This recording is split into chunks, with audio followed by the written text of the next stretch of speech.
चेतनाको एउटा उच्च स्थिति निर्विकल्प समाधि हो। यो समाधिको अनुभूति सामान्य गृहस्थ जीवनको मानिसले पनि लिन सक्छन्? यो विधि के हुन्छ? चेतना की जो सर्वोच्च अवस्था है वो निर्विकल्प समाधि है।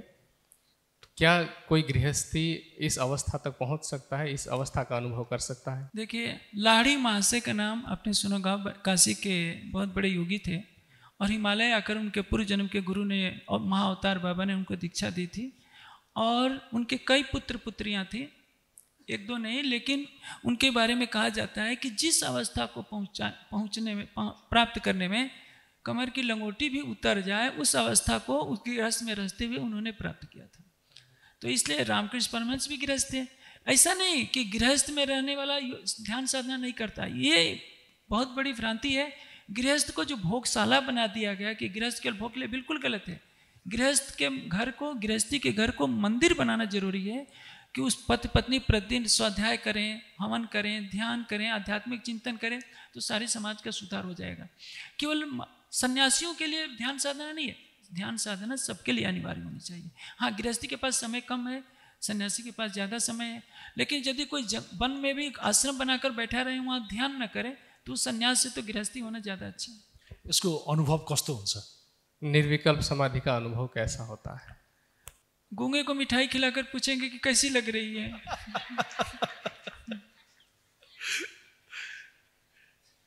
के गर्नुपर्छ यो अनुभूति प्राप्त गर्नको लागि चाहिँ?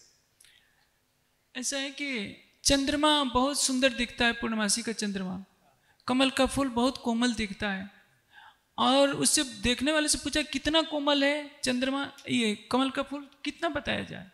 तो कमल का फूल जितना कोमल है, जितना सुंदर है, उससे अरबों खरबों गुना नहीं, अनंत गुना सच्चिदानंद परमात्मा का स्वरूप है। देखने वाला किस भाषा में व्यक्त करे कि ऐसा दिखता है, बस यही समझ सकते हैं। अनंत, हर वस्तु में अनंत, सौंदर्य का सागर है, प्रेम का सागर वह है, अनंत का सागर वह है, सबसे निकटस्थ वह ही है, उससे परे कुछ नहीं है, बस यही समझ लीजिए। और इसको ज्यादा गहराई जाननी है तो तारतम बाड़ी में सागर श्रृंगार ग्रंथ पढ़ना पड़ेगा, उससे पता चल जाएगा कि हाँ कैसा है। इनका प्रश्न ये था कि उस अवस्था को कैसे प्राप्त किया जाए? हाँ, प्राप्त किया जाए, प्राप्त करने के लिए देखिए मन का निर्विकार होना जरूरी है।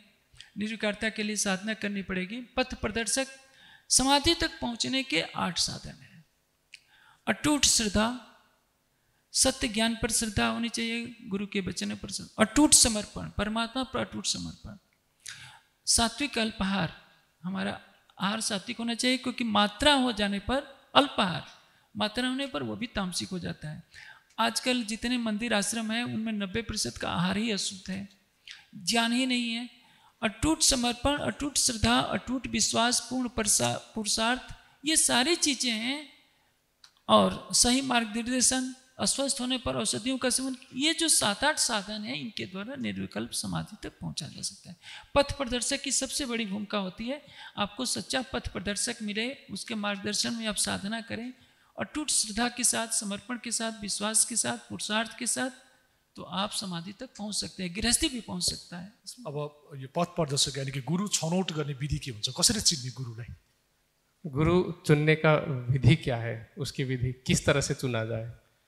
जो केवल देना जानता है, आपसे मांगना नहीं जानता, और केवल परम धाम का ज्ञान देता है, सच्चिदानंद परब्रह्म की पहचान कराता है, आपके कल्याण के लिए बोलता है, आपकी झूठी प्रशंसा नहीं करता, तो समझ लीजिए कि वही गुरु है।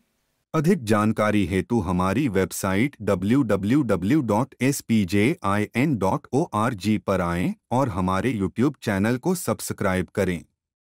धन्यवाद।